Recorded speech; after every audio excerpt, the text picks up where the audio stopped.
వరంగల్ జిల్లా జనగామ గర్జనలో ఉద్రిక్తత చోటు చేసుకుంది. జనగామ జనగర్జనకు వచ్చిన ఎమ్మెల్యేను స్థానికులు అడ్డుకున్నారు. స్టేజ్ నుంచి ముత్తిరెడ్డి యాదగిరెడ్డి గో బ్యాక్ అంటూ నినాదాలు చేశారు. అడ్డుకున్న పోలీసులతో స్థానికులు వాగ్వాదానికి దిగారు.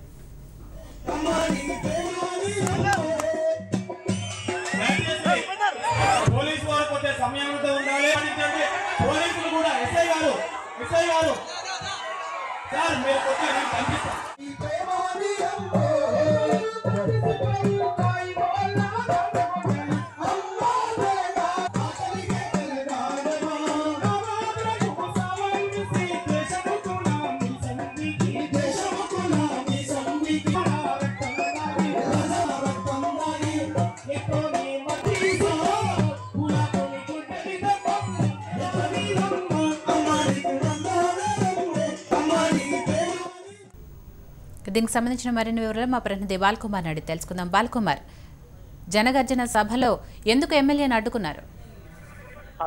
జనగామ జనగర్జన సభలో ఉద్రిక్తత తలెత్తింది. జనగామను జిల్లా చేయాలని డిమాండ్ చేస్తూ జనగామ జిల్లా సాధన సమితి ఇవాళ భారీ బహిరంగ సభ ఏర్పాటు చేసింది. ఈ బహిరంగ సభకు జనగామ నియోజకవర్గానికి సంబంధించిన అన్ని వర్గాలు కూడా పెద్ద ఎత్తున తరలిచ్చాయి. అయితే ఈ కార్యక్రమానికి అన్ని పార్టీలను ఆహ్వానించినట్లే టీఆర్ఎస్ పార్టీ నాయకులు కూడా ఆహ్వానించారు. అయితే అధికార పార్టీ ఎమ్మెల్యే సమావేశానికి రావడం పట్ల విద్యార్థులు కావచ్చు, అక్కడ మహిళలు పెద్ద సంఖ్యలో నిరసన వ్యక్తం చేశారు. జనగామ జిల్లాను అడ్డుకుంటుందే మా ఎమ్మెల్యే ముత్తిరెడ్డి యాదగిరెడ్డి, ఆయన సభకు హాజరు కావద్దు, గో బ్యాక్ ఎమ్మెల్యే ముత్తిరెడ్డి అంటూ నినాదాలు చేశారు. ఈ క్రమంలోనే ఒక్కసారిగా సభలో ఉద్రిక్తత తలెత్తింది. అయితే పోలీసులు తక్షణం జోక్యం చేసుకుని ఆందోళనకారులను అదుపు చేసే ప్రయత్నం చేశారు. అయినప్పటికీ పోలీసులు ఆందోళనకారులకు మధ్య స్వల్పంగా వాగ్వాదం చోటు చేసుకుంది.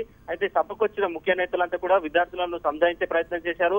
ముత్తిరెడ్డి కూడా తాను జనగామ జిల్లా ఏర్పాటుకు పూర్తిగా మద్దతు ఇస్తున్నట్లు, ముఖ్యమంత్రితో ఇదే అంశాన్ని కూడా చర్చిస్తానని విద్యార్థులతో మాట్లాడే ప్రయత్నం చేశారు. అయితే ప్రస్తుతం మాత్రం వివాదం సద్దుమణిగినప్పటికీ నివురుగప్పిన నిప్పుల పరిస్థితి ఉంది. దాదాపుగా 50,000 మంది పైగా జనాలు సభకు తరలిచ్చారు. కోదండరావు ముఖ్య అతిథిగా హాజరయ్యారు. కొద్దిసేపటి క్రితం ఆయన కూడా హాజరయ్యారు.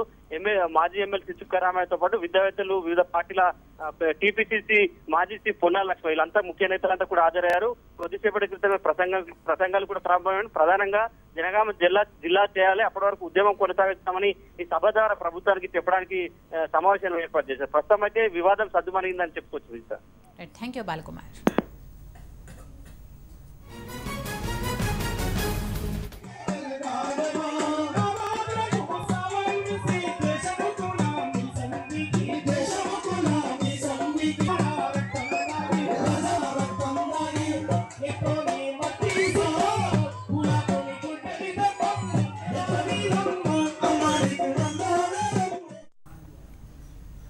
సిరిసిల్లను జిల్లాగా ప్రకటించాలని డిమాండ్ చేస్తూ 48